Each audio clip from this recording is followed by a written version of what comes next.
In Nigeria, the prevalence of infertility is 5%, while secondary infertility 8%. Now that's according to the World Health Organization. The causes of infertility have been linked to several factors.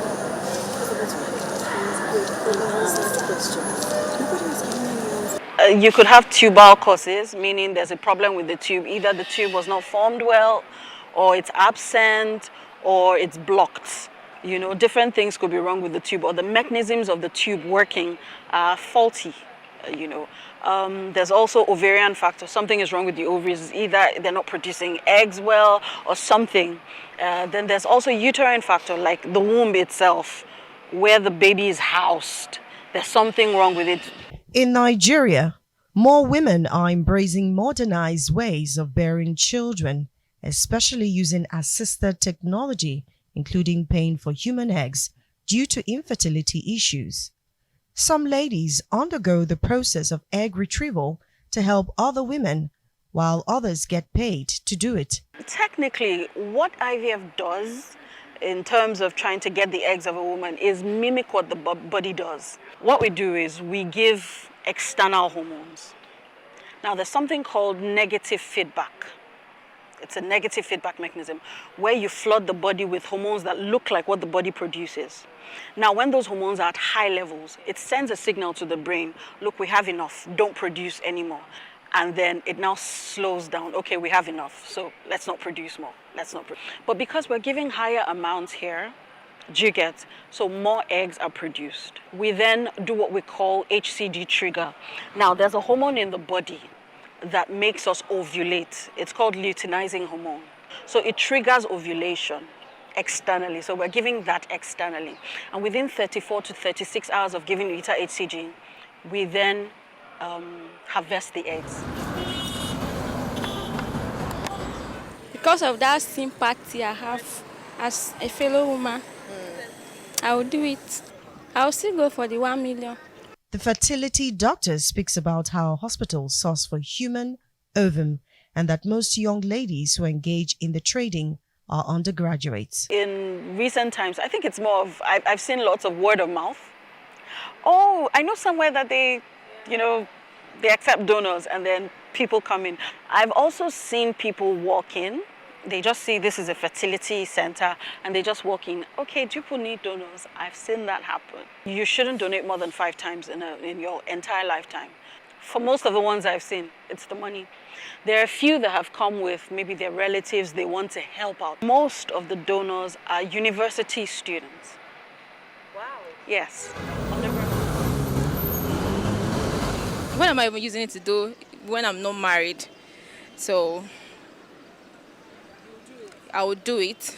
150K. I'm a student, so I hustle to pay my bills in school, so the money can take me far.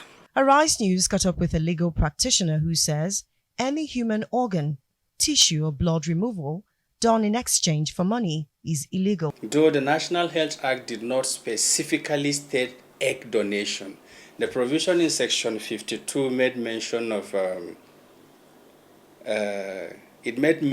of tissue, body tissue, blood, and blood products. Now, the provision of Section 2 allows free donation. Now, coming to Section 3, Section 3 criminalizes the donation of body tissue, blood, and blood product as an offense. In fact, it provides for an imprisonment of jail time up to 1 year or an option of time. That is the trading.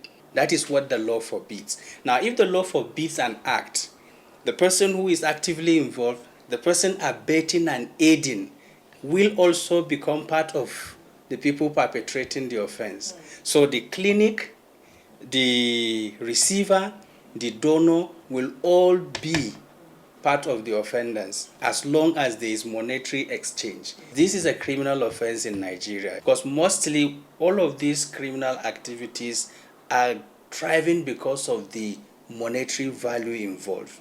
This young lady here reveals how she went through the process of egg retrieval and got paid at a fertility clinic in Nigeria.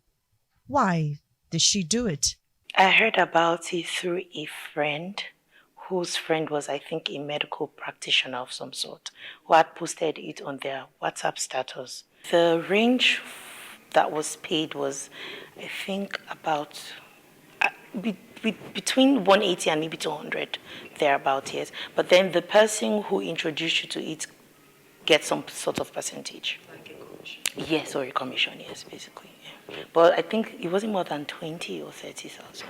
So the greater part of the money was still for the donor, yes. To let you, and the doctor basically lets you know that if your eggs are not okay, maybe at some point the procedure will be stopped, so the money would not. So that money is given after the eggs are retrieved. The injections were painful, but I think the aftermath of the removal of the eggs was the part that hit hard. At some point, maybe a year or a year plus after that, I almost considered it because I was broke, to be honest. I had asked the nurse there and she said maybe 2 times. And then I think another thing that they have noticed is a lot of them maybe lie that it's their first time. So sometimes those medical facilities do not know that these ladies have donated eggs before. I know, yes, money was involved. I was there for the money as well, but I also asked questions. The rate of unemployment in Nigeria is projected to reach about 41% in 2023.